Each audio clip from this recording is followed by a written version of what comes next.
Welcome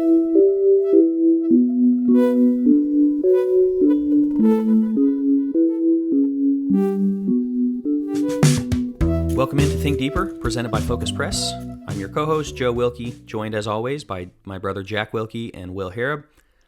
We have a great episode today, but before we get into that, I wanted to say, I know summer schedules are going to be filling up for churches, that a lot of times they're making their discussion, or they're making their plans ahead of time, and we want to just throw out there that we do offer seminars, and each of us offers something different.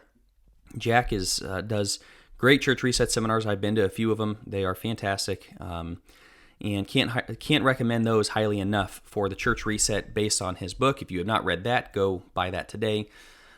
Will offers seminars for youth and family and helping them strive for greatness, basically, and to really help the youth and family. And so he's got a great seminar on that. I, of course, offer a seminar on porn addiction, also on holy sexuality, and we do some youth and teen seminars. Mine is Understanding Why. Will's got his own on teen work as well and going with the families.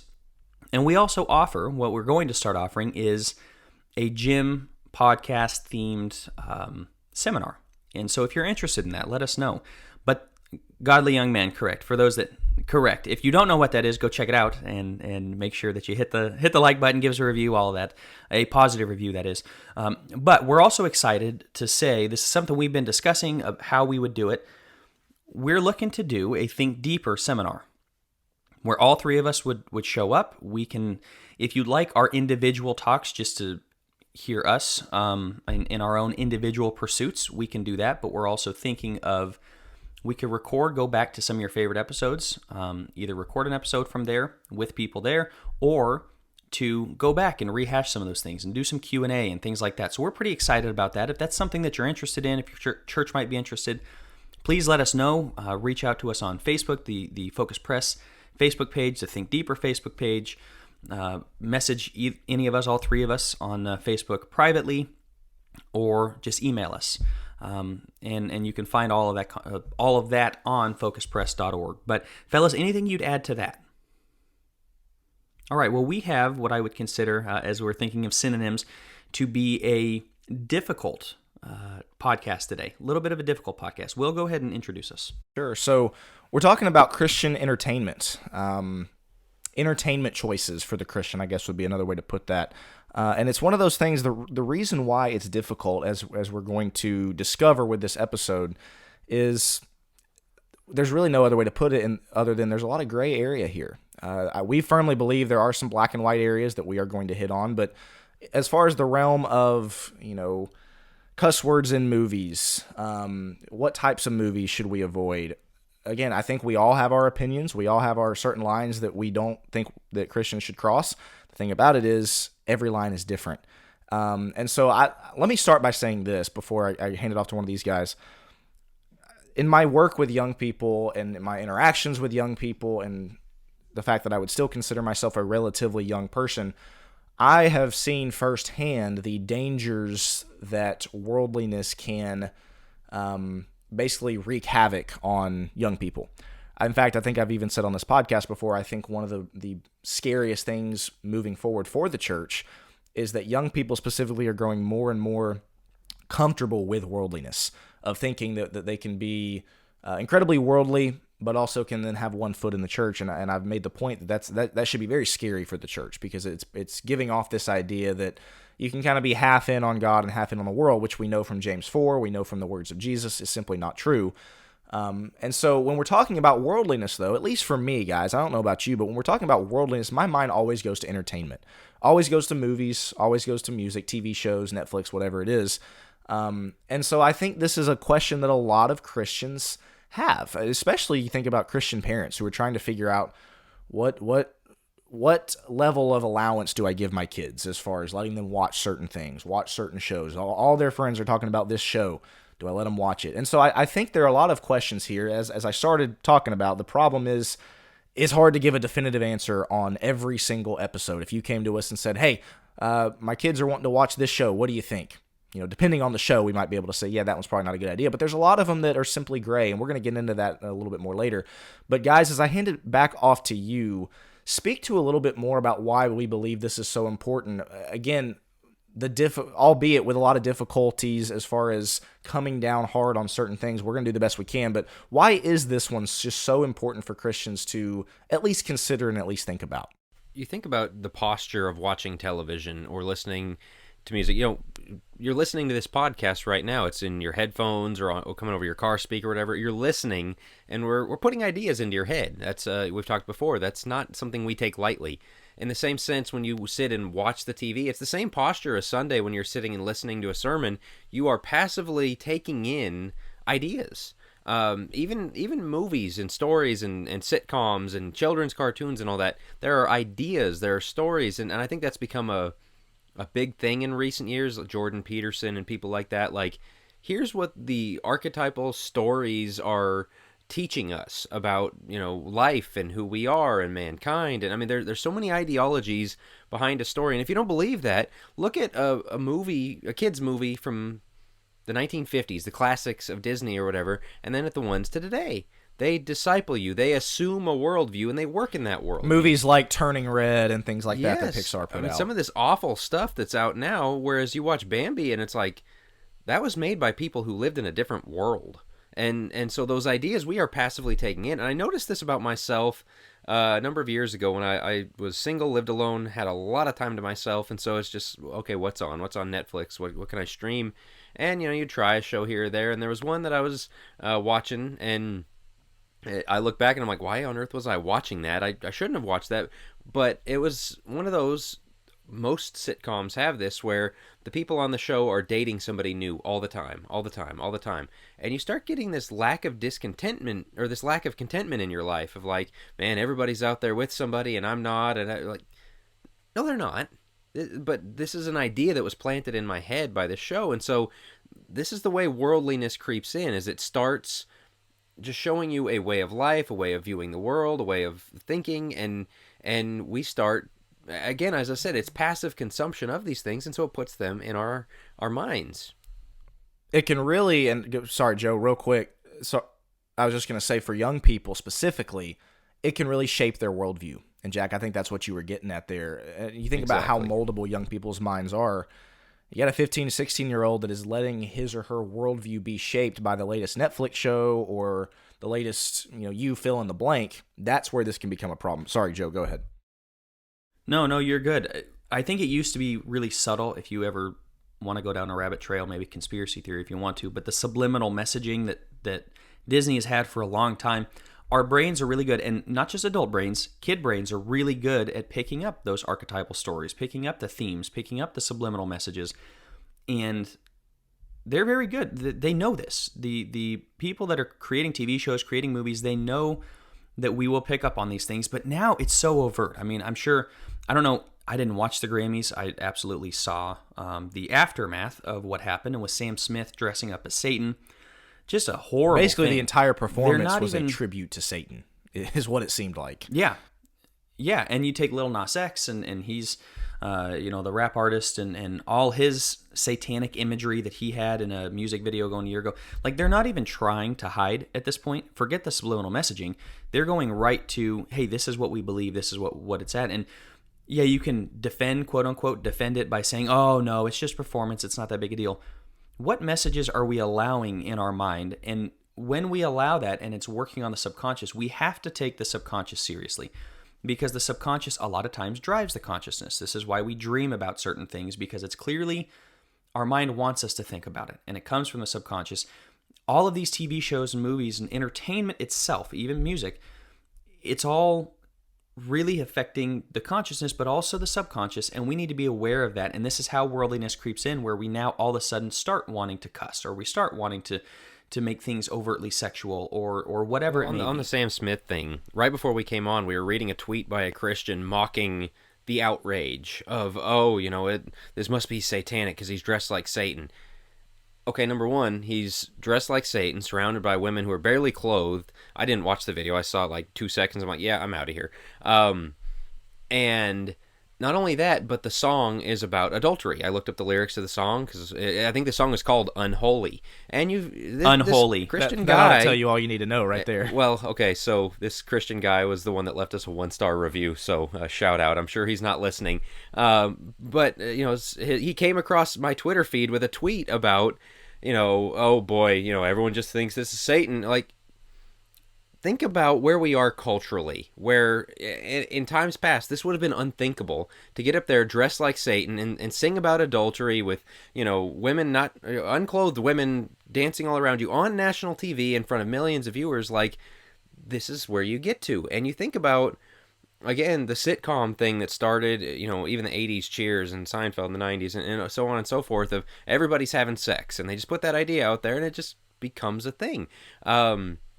In another sense of the homosexuality thing, go watch any 90s TV sitcom, which maybe after you're done with this, you're going to say, I'm never watching TV again, so maybe not. But go watch any of those.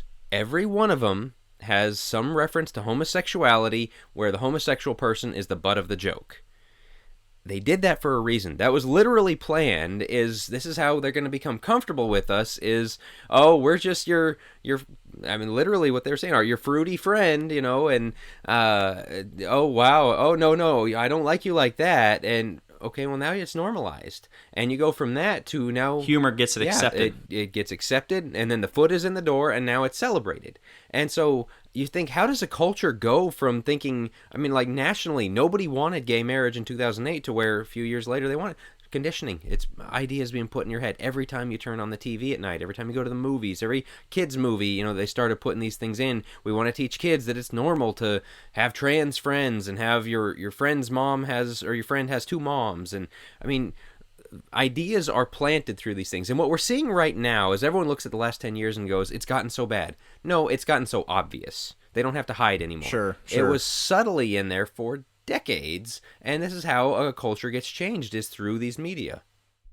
So let's get to what many would consider to be the most obvious solution. I want to come back around to the biblical principles here in just a second.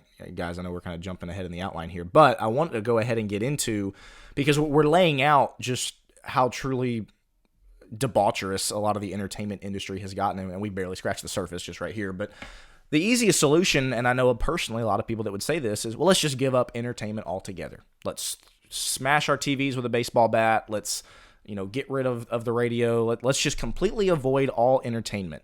And I want you guys to comment on that. I struggle with this one personally because on the surface, yeah, it makes sense, right? But, all right, if there's nothing, if that's what that industry is pushing, you just need to completely give it up altogether, right? We've made those same parallels with Disney, right? That's Disney's agenda, and so a lot of people very close to me have made the argument, let's just boycott Disney altogether, right? Which I'm starting to side more with. But I say that to say the reason I struggle with it is because typically a lot of the people that I hear make this argument, let's just give up entertainment altogether, typically they're the people that don't watch the movies anyway, don't watch the shows anyway, don't listen to the music anyway. And it costs them nothing. Right. It's awfully convenient that they're the ones saying, let's give up the entertainment. You know what I mean? It'd be similar to me saying, I really think we should boycott Android. Android is just ridiculous. I don't own any Android products, so big deal that I'm boycotting Android. You know what I mean? That's why I struggle with this, because again, typically for me, anytime I hear somebody make that argument, it's somebody older than 50 years old who doesn't own a TV anyway. And so I want you guys to comment on this point, because again, logically speaking, it does make the most sense. We'll just completely give it all up. What would you guys say to somebody who says that? I'm going to give a counterpoint just briefly, because you're right. There are people who it costs them nothing, and so it's very easy to say. I think for all of us, we have to start with the approach to this discussion of, what if my study of what God wants me to do to be holy means throwing away my TV and shutting off all my streaming services and not going to the theater and not buying secular music, whatever, list of things. If my convictions lead me to that, I have to be ready to do it. You have to start with that posture. If you're not starting with that posture, because I think it's very easy to start with, well, it's not wrong and so it's fine. Well, you start with a blank slate. You start just trying to wipe the tables of, what does God want me to do? And nothing is off the table. On the other hand, as Will said, that's kind of the easy solution. Just scrape everything. But when you do that, I think a lot of times books versus TV and movies get put against each other, and there is, for a reason. Some, books can be a lot more intellectual or whatever else, but that doesn't mean all TV is not. But think about all the books you can read that have stuff in them. I mean, like, people who might say, oh, you can't watch such and such, you can't do this, that, or the other thing. Well, Orwell's 1984. Have you guys read that one? Very important book, I read very that one. Yeah. powerful book. Has a sex scene in it. I mean, like, and so the whole, well, I'm going to retreat to books, or I mean, just how many of the books that are popular among women that I have no interest in reading, Austen and things like that, which I know people always tell me, no, you need to read it, it's so good. How much feminism is in things like that, and ideas that we don't really want to push, and so this is. Oh, you're one of talking those, Jane Austen. Yes, sorry. yes. Like Pride and Prejudice. This is one of those in the world, not of the world kind of things. I mean, if you're going to throw your TV out, you got to be way more selective about the books you're reading and all of these other things. And so what I'm getting at here is it takes a lot of wrestling.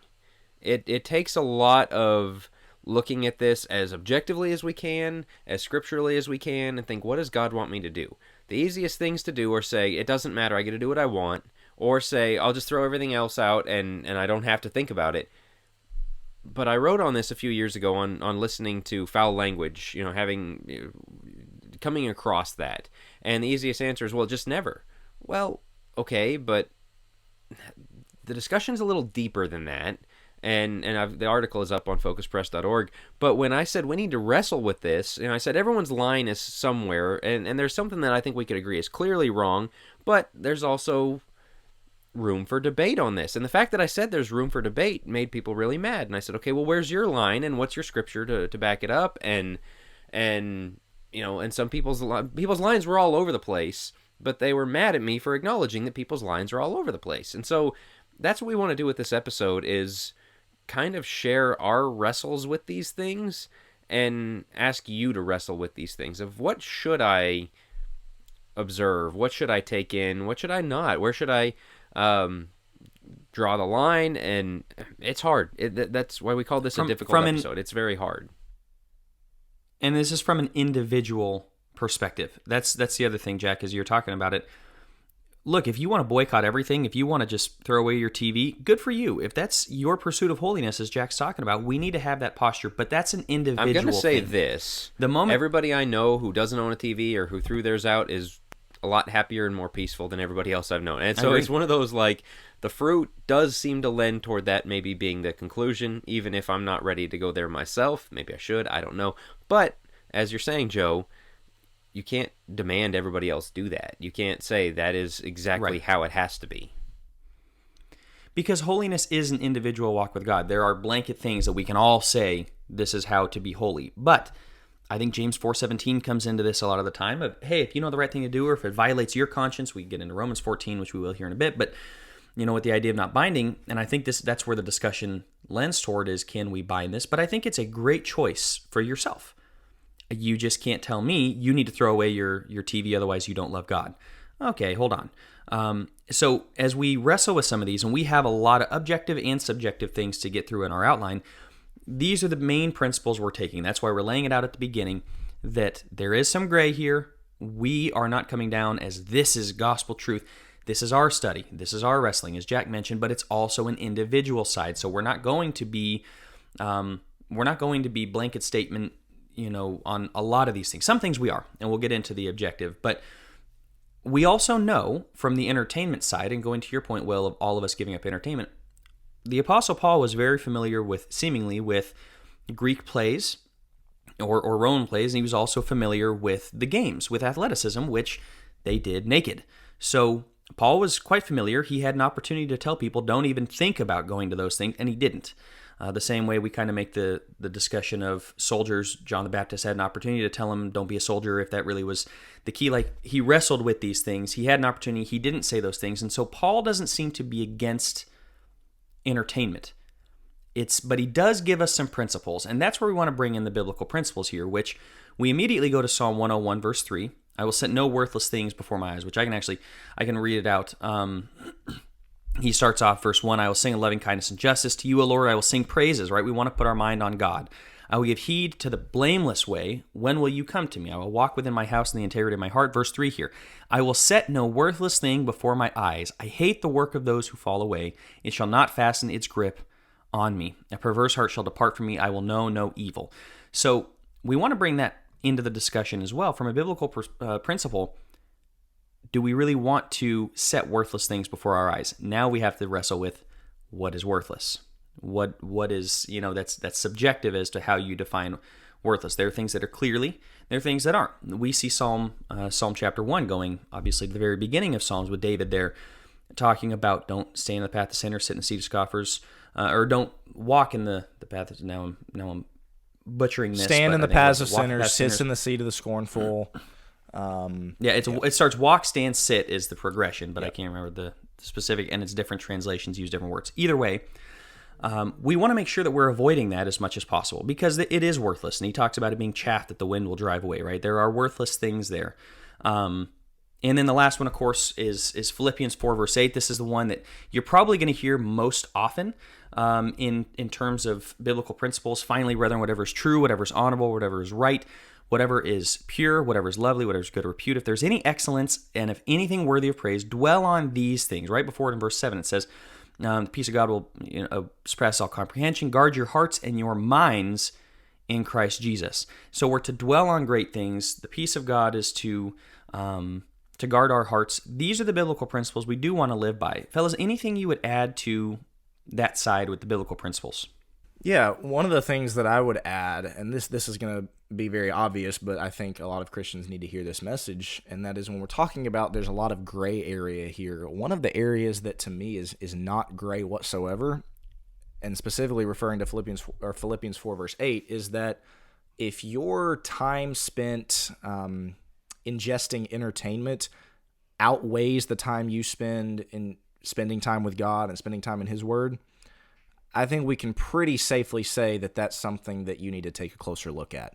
I think John Piper that said, I'm not going to quote him exactly, but basically the idea that one of the biggest advantages to social media is that there will no longer be any excuse for lack of time to pray. Basically the idea that we got a lot of Christians who are spending all their time on Facebook and social media and kind of pushing prayer by the wayside. And I think that's one of the areas specifically referring to entertainment that you look at Philippians 4 verse 8, you look at the verses that Joe brought up, I think the first thing you need to ask yourself before maybe you even get to the specific questions we're going to get to later, but the question of how much time am I spending in this? Is there an argument to be made that I'm spending more time watching Netflix and listening to whatever and watching this TV show rather than spending time in God's Word? And we harp on young people a lot. I think there are a lot of older Christians that do this as well, that think that they get their fill of God, they get their fill of spiritual things when they're at the church building, and the rest of the week is the time that they get to enjoy themselves and watch TV and do whatever.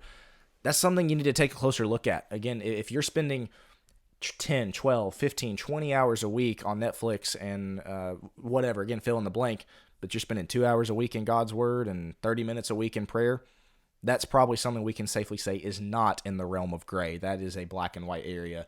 But yeah, that's all I had to add there. I think that's something, again, nobody can answer that for you. That's something you've got to answer. That's something you have to ask yourself and be honest with yourself about. But that would be an area, specifically for any young people that are listening, ask yourself that. Yeah, I'd tag on to that. I mean, I've talked before about having the twins and all that. Life does not give we haven't watched a lot of TV, I would say, in the last few months or whatever, but every time we get a little bit of a break and we can, it's kind of nice to just sit down, unwind, or whatever else. But there is that question of, all right, have my wife and I opened the Bible together or prayed together recently? Because if we're trying to find time to watch TV, but we're not making time for those things, and so I think you're really onto something with the prioritization there, and so that is a consideration that has to come into this. So we talked a little bit about Romans 14. There's always the you can't bind that. I think we're going to talk about objective and subjective. There's things we can't bind. There's things that really are that wrestle, find your line, find what you think God would have you do. I love how Paul says, I believe it's in Ephesians 5:10, striving to learn what is pleasing to the Lord.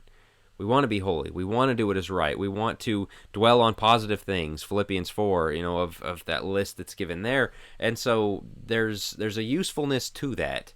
as far as this discussion goes, but there is a lot of subjectivity. On the other hand, I think there is some objectivity, and so there's a level of opinion and there's a level of fact here. And so, yeah, we're going to do that. I know we can't bind everything. We can't come out and say, God says throw away your TV. God says you're allowed to watch to this line, PG, and that's the line, because that's so arbitrary anyway. You look at how that's even shifted from the 80s to the 90s to now, what ratings, bring what.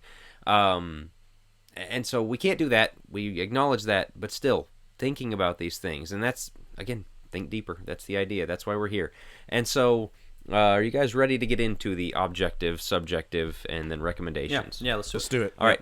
So I think objectively, everybody would agree there are things that are off limits to Christians. I think it's very much a black, white, gray kind of thing.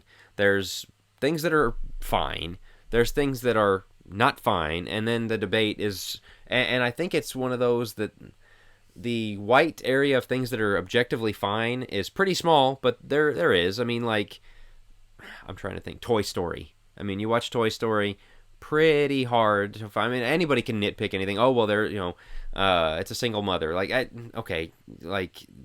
People do things like that, but it's not. And so you've got those things Sure. where you can't say it's wrong to watch those things. You've got things that it is just wrong. And everyone would... 50 Shades of Grey. Yeah, stuff okay. like that. I mean, we would start off with pornography. Obviously, pretty clearly, pornographic material is wrong. But it's funny that there's a lot of people that say, amen, brother, and then go... I mean, lots of Christians, because I saw it on my Facebook feed every Sunday night, sat down to watch Game of Thrones. That's wrong. I mean, like, as there was a running joke of, like, if you can't afford HBO to watch Game of Thrones, watch Lord of the Rings, and then stop every 10 minutes and put some porn on, and you basically got Game of Thrones. That's how much nudity was in that show. And yet people thought it was okay. And okay to the point that they weren't even hiding that they were watching it. I'm sorry, I don't care how good the plot line is, how good the story is. No. You can't watch something that has sex scene after sex scene after sex scene. As you brought up, 50 Shades of Grey. No, what was the one? Magic Mike. About the male strippers. And I mean, like, there's just a lot of things like that you can look at that and just say, clearly, absolutely no, that's wrong. Then you get the gray area, which we're going to get to in a bit. And so, those kind of things. Go ahead. I was just like, to add on to your objective point here, because people are going to make the argument, well, to some extent, isn't even that subjective. When it comes to to blatant nudity, and when it comes to sex scene after sex scene, Wolf of Wall Street was another one that was just like, man, that is a movie that no Christian has. And we have not seen any of these, just so say everybody's aware. We have not seen these. Right. Looked up the reviews and things like that, which there's really good resources to review movies and things that we'll get to here at the end. But again, for anybody that might be thinking, well, even that's still subjective. No, it's not. If you are watching a movie or watching a show that has blatant nudity in it and graphic details of sex scenes and things like that, go to Judgment Day and try to argue that, yeah, that was fine for me to watch. Again, to me, it's frustrating that sometimes that type of stuff people can try to shove it into the subjective area when it's not. Again, those are things, movies like that, 800 F-bombs, things like that. If you're in the position of trying to defend that, you found yourself in a really tough spot. And I would say if some of these things, well, my conscience isn't hurt by these things.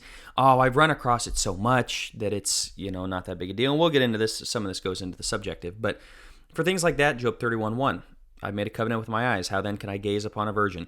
Like that, the sexuality to me is very clearly objective. We don't go there. But if your conscience is such where you think, oh, that's perfectly fine. I once heard somebody talk about going to school in California and the girls were just basically in their swimsuits going to school. Well, I just got so used to it, it wasn't that big a deal. Like, the point of Christianity is for our conscience to be pricked, is for God to be, it's an overhaul process. It's a sanctification process where those things do prick our conscience because we don't want those things in. So from an objective perspective, well, it doesn't really bother me. It should bother you. If it doesn't, why doesn't it bother you? Well, I just see it all the time. Okay, well, maybe we should start by avoiding some of that if we can. If you can't, I realize there's some things, but I think the point of sanctification is for our conscience to be overhauled, where we desire things of the Spirit instead of things of the flesh. So objectively speaking, especially from a sexuality point of view, how quickly does that lead to lust? How quickly could it lead to lust? Even if it doesn't. I had a client recently, a very worldly guy, but he came to me, he's realizing that, man, he's struggling with porn addiction.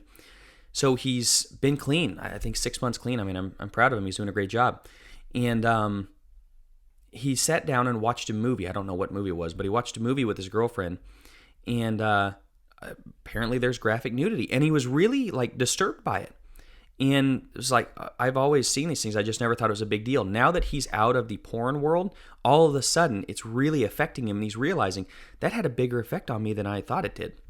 Well, only after he got out of that lifestyle did he recognize how much even something as simple as a movie could. So yeah, objectively speaking, there are certain things that we can objectively say no Christian should be a part of it, in my opinion. And yeah, people want to put everything into a subjective box. But before we get into the subjective, that is the principle, which is if you're looking to make something subjective, you need to check your heart. Why are you looking to make something like Game of Thrones subjective?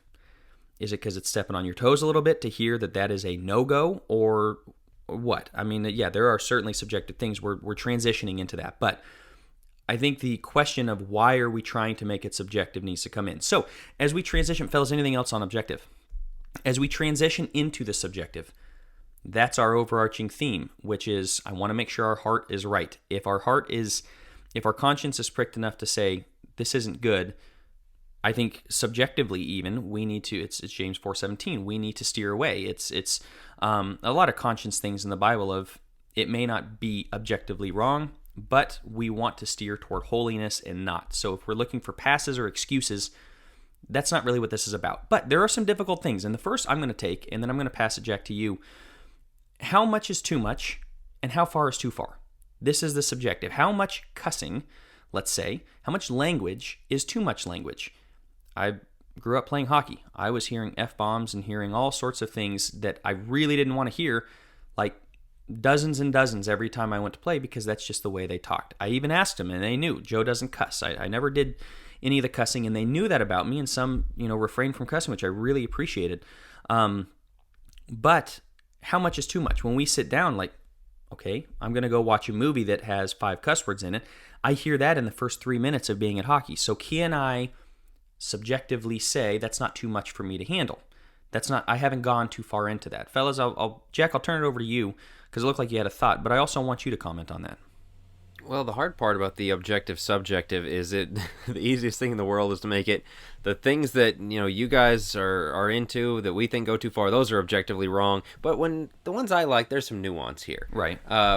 We don't want to do that. And like you said, it is like looking at ourselves and saying, you know what, if I watch, as I brought up earlier, like looking back on a TV show I watched for a while, and no, there wasn't nudity, there weren't sex scenes, there weren't things like that, but it's just like, ideologically, why was I watching that? It was wrong. And so, I don't want to put things into the box of subjective, like you said. So, it's subjective, I've got room here, I'll do what I want. And it's the same thing with language. Like, I don't want to make the desensitization argument off limits to somebody else and then take it up for myself. And so, on the other hand, as when I wrote that article a few years ago about, like, this is language I would never use, that I don't think is proper, and there's all the biblical verses on that. On hearing it is a different thing. There are some that argue that Paul in Philippians 3, when he talks about I count everything but rubbish for Christ, that he essentially used an equivalent of our curse words for trash, for filth, for excrement,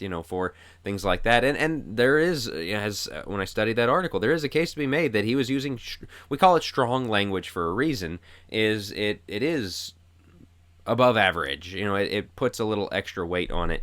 And so, there is the question of is there the place for that? And the entertaining these ideas makes people very uncomfortable. I had some people very mad at me for entertaining these ideas.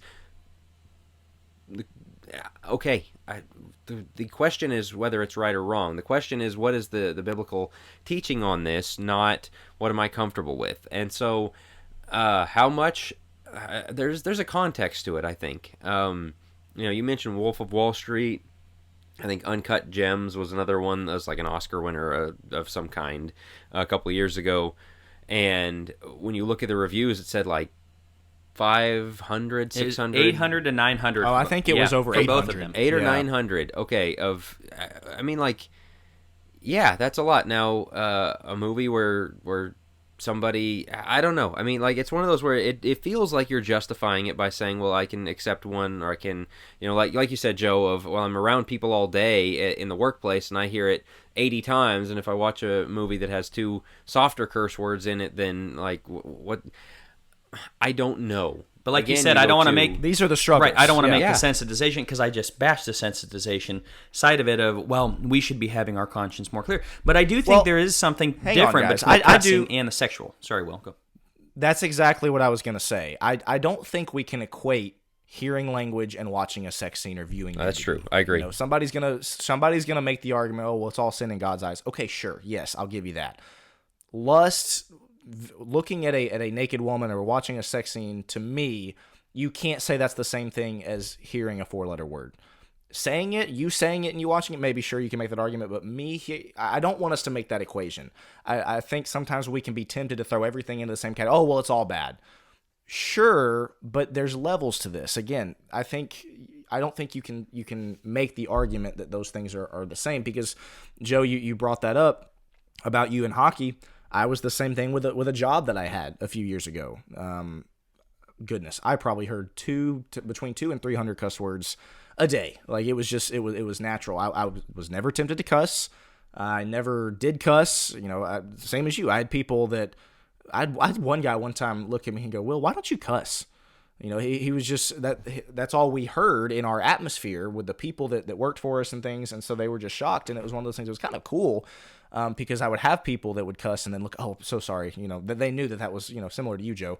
But I did want to comment on the difference there, because I personally think that there is a difference, and I want you guys to get back in on that too. I think probably all agree there. But listening to a cuss word versus saying a cuss word, is there a difference there? That's another question.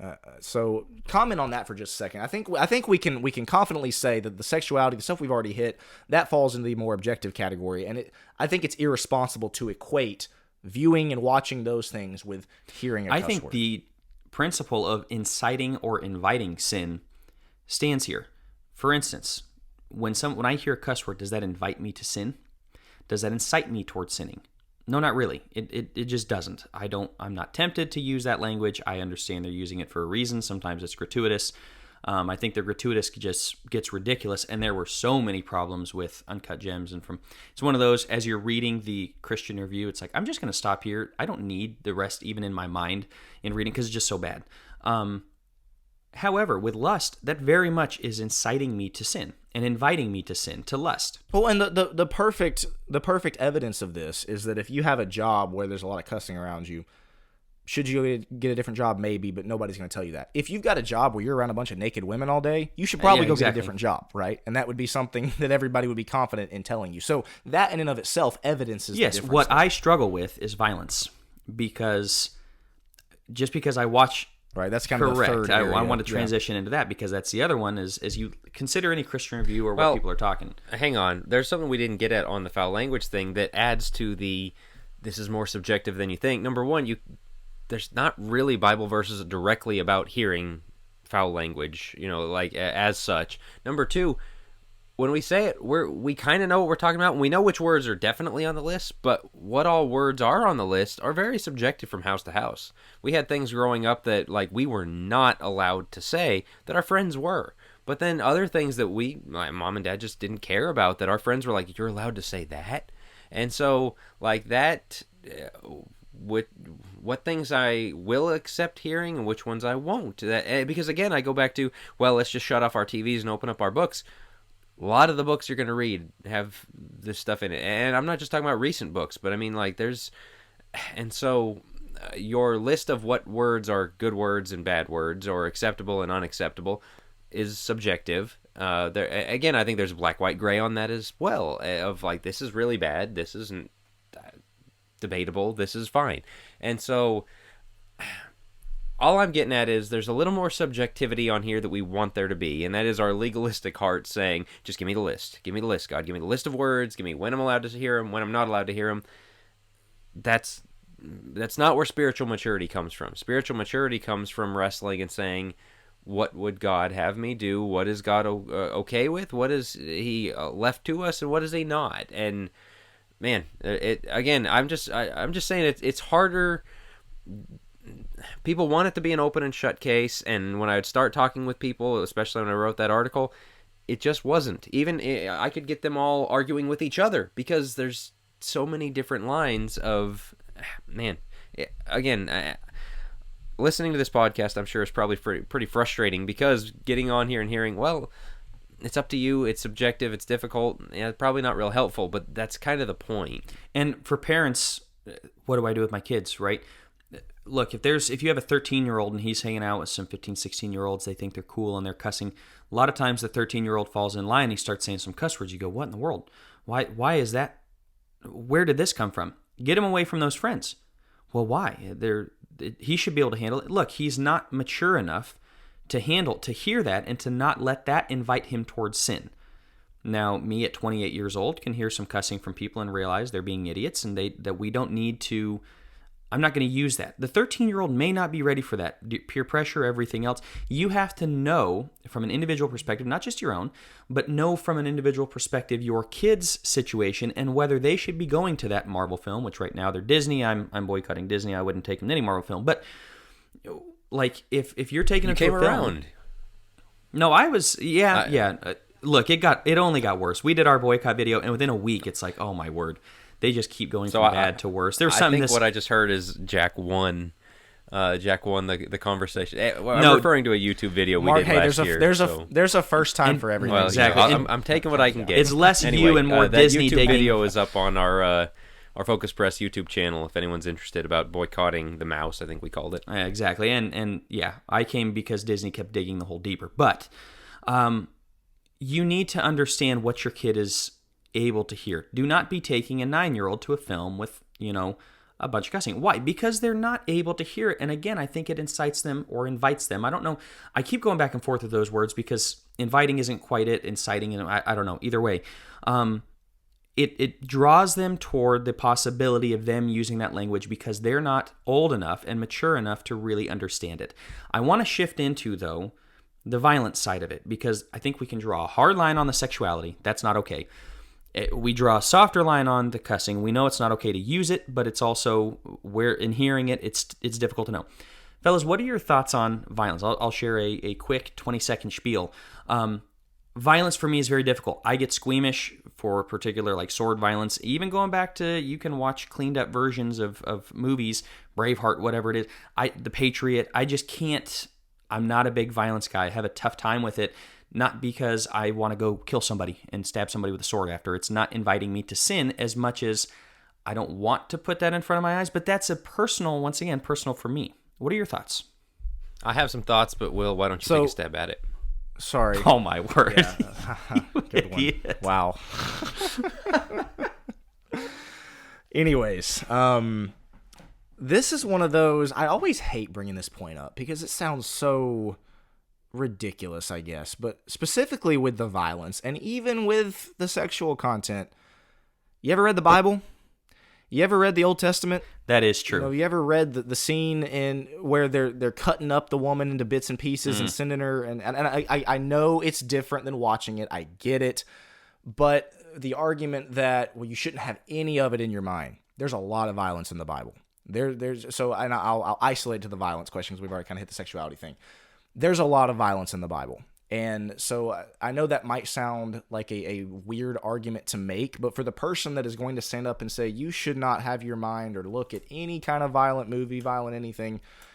Look, there's wars in the Bible. There's, again, these scenes where they're stabbing people with blunt ends of spears in 2 Samuel and stuff like that. And so I don't know. That's not really an answer. That's just another angle of it that I wanted to throw out there. But violence is something that, for me, watching The Patriot is not going to incite me to go stab somebody or cut somebody's head off. It's just not. That's my answer. What do you guys have to add to that? It is hard. And it's kind of funny. Some people I know, you guys have probably run into this too, really make a distinction for historical stuff. Like if you're telling a real story of, the American Revolution or World War II movies or whatever, that's okay because we're kind of like, it's almost educational, and so this is something that really happened. I don't love that though, because violence is and violence. you can get into Apocalypto, which was like human sacrifice and such. Well, it happened. Like, right. Yeah, and so that's the subjectiveness of this one. It can kind of be all over the map, and so it.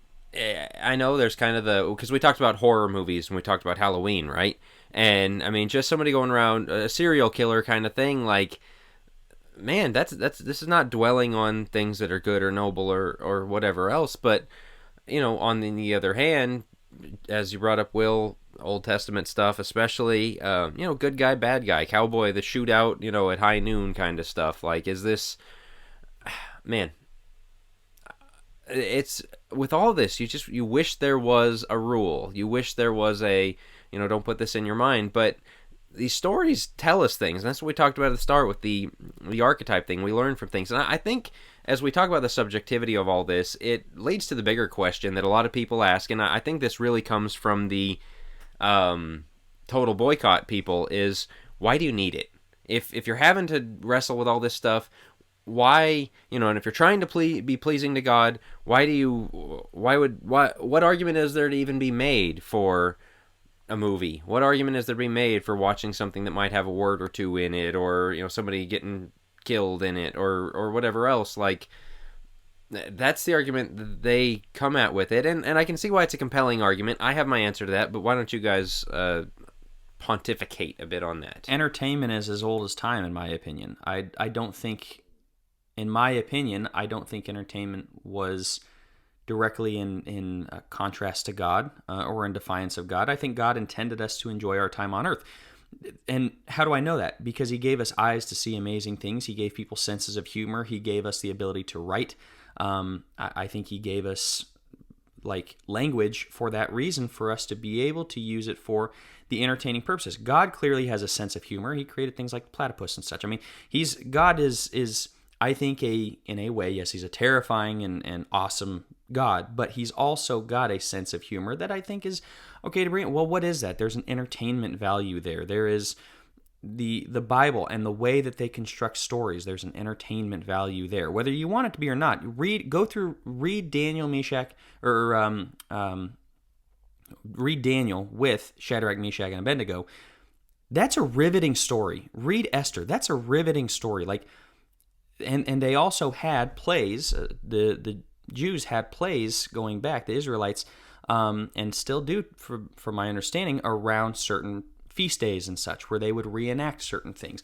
Well, what is it? This is a historically based argument saying entertainment is, in my opinion, just about as old as time, and I don't think all of it was bad. I think God allowed that and created us with that in mind, that we would enjoy ourselves the same way he created mountains and trees and everything else to be enjoyed.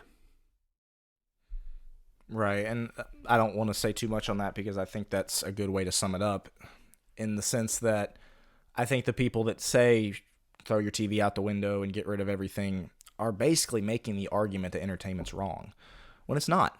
Immoral entertainment, sure, and like we've said, there's a lot of stuff that we do think is objective, but watching a movie with your spouse, sitting back and enjoying something with your kids, the people that say throw all that out the window, again, they may not say it this way, but they're basically implying that enjoying yourself, enjoying something that the world produced is wrong in and of itself. And I simply, Joe, I'm with you. I simply don't think that's the case. I want to get it, Jack. I know you. I think there's some Stoic philosophy in that. Is all I was going to say. Will, as you were saying that, there's some Stoic philosophy of, well, why don't we just give it all up?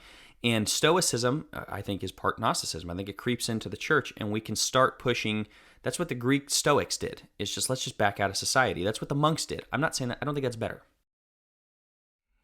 Well, and I want the listeners, and I'm sure they've picked up on it already, that this is probably the most befuddled we've ever been with an episode. We have taken a lot of hard stances. We have come down on things that ticked people off, and people just blatantly disagree with us because that's what we do. We think deeper. We try to take some stances. Things like critical race theory, wrong, flat out on its face. Things like public schools, we came out and said we don't think that's a good idea at all. This is one of those that we struggle with because we don't want to lead people astray. We don't want to say, oh yeah, it's all subjective, just go watch and listen to whatever you want.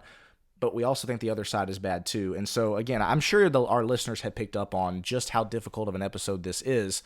But, Jack, I think you had an answer that you wanted to give before we wrap up with our good practices section. Yeah, just on that question of why. As I said before, a lot of those people are usually the let's go to books people. Well, if you're reading fiction, that's entertainment. It's ideas being put in your head. It's not really that much different. And so this is just something we're going to do in one way or another. We're going to fill our time and enjoyable. I mean, that's something we get out of Ecclesiastes is, man, there's things in life to be enjoyed, and it's okay to enjoy them to a degree.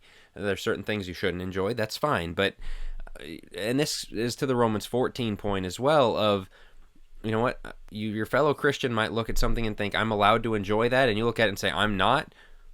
Allow each other that. Again, yeah, I think there is some black and white, but I think among this gray area, we have to learn the things I don't want to be entertained by. I don't think I should. That doesn't necessarily mean everyone shouldn't, because again, you're going to find some level of entertainment. You're going to find something to fill your time with. And again, I'm not saying this. I'm not drawing a line to give myself permission. I don't hardly ever watch TV shows. I don't have time at this point in my life, and so it's not like, man, I got big plans to be at the movie theater on Friday night, and so I've got to say anything goes, do what you want. I can't draw a hard line. It's really not that. It's I want to get this right in God's eyes, and I don't think He has taken entertainment and enjoying such things away from us, but He has given us discernment to figure out where we should be, and I think that gets us into our good practices, recommended practices for this as we get into it.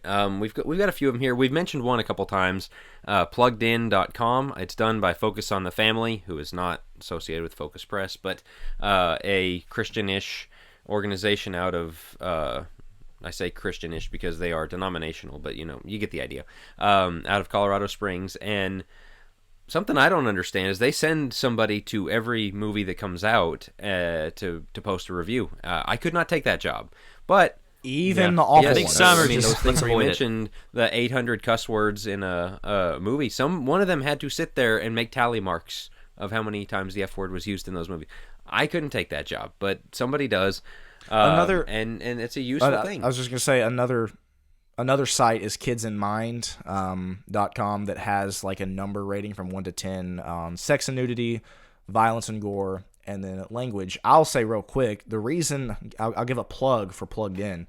The reason I like that one better is because it kind of gets into the story of the movie and kind of really asks like, what's the message, and is this a message? Yes, it highlights the cuss words and highlights the scenes and things like that, but it also really gets to the heart of the movie and says, hey, is this a message that we really want to be watching and want our kids to be watching? So that's the one I like to IMDb use. has their own parental, as does Common Sense Media. Personally, I would avoid those. It's not done by Christians. They're not viewing the same. A lot of people, I think, are aware of Common Sense. I think it's commonsense.org or Common Sense Media. Personally, I wouldn't. I would go to Plugged In. I'd go to Kids in Mind. I think those are good. If you are going to watch, fellas, what are your thoughts on ClearPlay and VidAngel? Those are two others that can clean it up. ClearPlay has its own DVD system, Blu-ray, I guess now. But you can also stream online, and you can choose what you want to take out of the movies on both of those, VidAngel and ClearPlay. They do cost. VidAngel is a lot cheaper. But what are your thoughts on the ability to just remove it? Should we be using... I think we should be using those, but I think there's some debate surrounding some of that. Yeah, I know some people really have a problem with like the giving money to buy a DVD that has bad stuff in it, but then I'll pay extra money for something to take that stuff out, and boy, you shouldn't be giving them your money in the first place.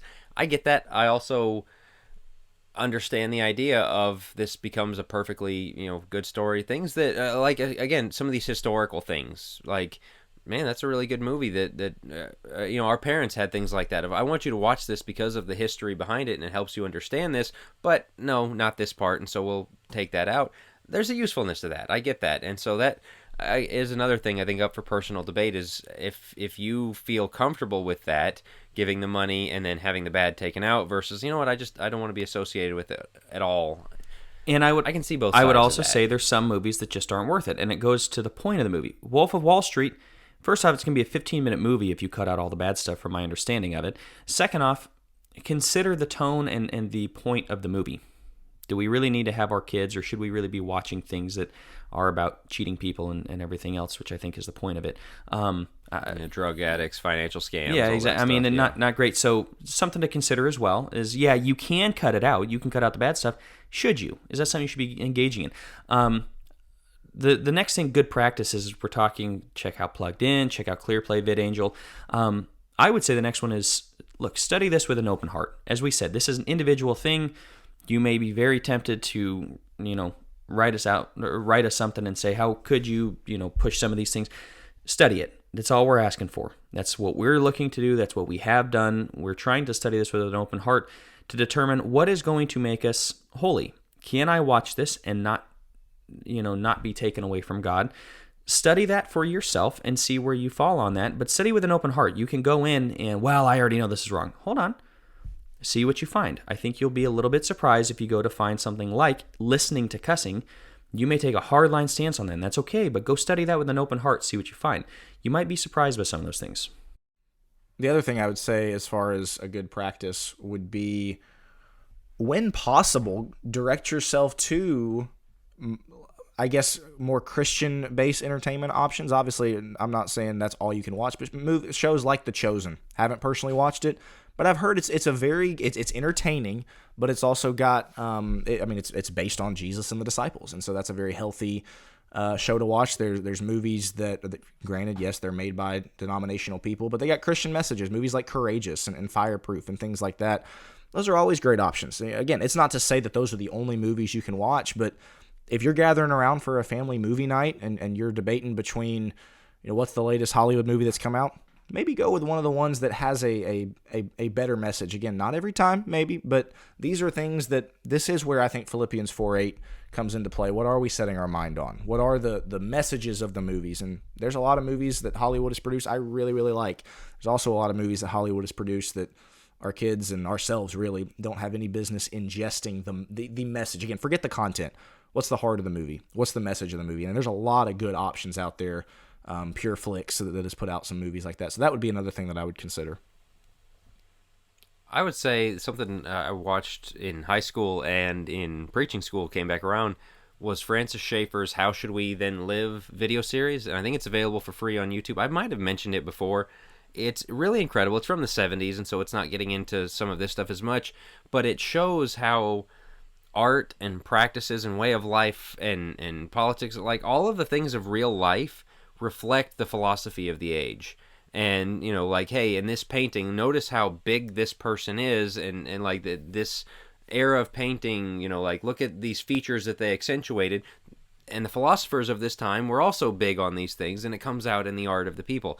And that helps you see with these movies. Man, when I watch, again, Bambi from the 1950s with my kids, you can see the philosophy, the worldview of the people who made it. And then you watch Turning Red, which, again, I haven't watched, but, it reveals so much. And I think that's just a very interesting thing. Total extra credit if you want to go do that one. But very interesting stuff there that I think helps you understand what movies, TV, what art does to us, music as well. And so that's just a total aside. But I want to finish on the subjectivity thing again. Other than the people who say anything goes, who honestly nobody believes anything goes, almost nobody, because then you're talking pornography or whatever else. So you've got that extreme side of it that basically people over there don't exist. Then you've got the throw out the TV, shut it all off people, which I get, but again, books, whatever else, what are you bringing into your house in its place? Leaves a question. Everybody else has a line that they draw that's different from somebody else's, that is subjective, that they do not have book, chapter, verse on. That's the thing you have to admit. If you're mad at the conclusions we've drawn, if you wish we would have taken a harder line, you have to realize there's a subjectivity. The thing that you say is okay, and anything beyond that isn't, there's somebody who looks at you and goes, wow, you're okay with that? On the other hand, there's somebody who looks and goes, well, it's probably not that big of a deal. And so this is the heart of Romans 14, is allowing for each other some room on these things while also agreeing that there are governing principles as well. And so we've got our groupthink question. We're trying to narrow this down to what we want to do. I think this: would the church be better off if every Christian threw out their TV? That's an extreme really question. I know. Question. Yeah, that is. It's not. We're not binding that. Again, we haven't done that. I mean, we're all going to gather. This will come out next week, so you're hearing it the day after. When we're recording it, we're all gathering at my house around the TV on Sunday to watch a football game. We will not be watching the halftime show for reasons outlined here, but the TV's still there. And so don't get me wrong, we are not binding it. We are not chopping up our TVs with baseball bats or anything like that right now. Maybe we should. So that's the groupthink and question. with the groupthink question, I would encourage everybody who comments, yes, Christians should throw out their TVs, to give a little bit of reasoning why. No, don't post 8 paragraphs worth, because quite frankly, I'm not going to read it. But comment why. Same thing on if you say, no, we don't think Christians should throw out their TVs. Give us a why. Again, it's important to give the yes or no, but it's important to give the why too. I am very interested to see what our answers are for that, because I think it's a really good question. I'm excited to see what the deep thinkers who have listened to this discussion say about it. I am not excited to see the people scrolling by on Facebook who have none of the context. Sure. We're going to get some bad responses. So, but you guys listening, help us out here. We need your responses. As we wrap, once again, we're still working on our 50 states of deep thinkers. We are up to 27 and a Canadian province. So shout out to Alberta. No Calgary Flames or Edmonton Oilers. Sorry, we're rooting against you there, but we're glad to have you listening. Nobody knows who that is, Jack. Those are hockey teams. Sorry for all you people that watch. Joe and I know who it is. The person in Alberta knows who that is. Let's not insult the If they don't, that would be really, really sad. That would be weird. I don't know how they... No, I think she's a Flames fan, so shout out up there. The other thing, Joe mentioned the seminars, but then I want to give a teaser. Next week, we're talking evangelism. It's a hard subject. It's going to be, it's a simple subject, but it's difficult. And so I'm really excited about what we have planned for next week. So keep an eye out for that. Is there anything else we need to say before we get out of here? Make sure to check in or tune in to Think Fast. We will be doing it again, 7 p.m. on Thursdays, 7 p.m. Central. Yeah. We got so much going on. Every Thursday night on the Focus Press Facebook page, Think Fast. Just short 15-20 minute discussions. Join us there. Watch them anytime after we're done. But it's live, so feel free to comment. We love it, and we will read it on the air. Live listeners in the chat, and so join us for that. Anyway, I just threw a million things at you, so hope you were taking notes, wrote them all down, engage with all of those things, and we will talk to you guys next week.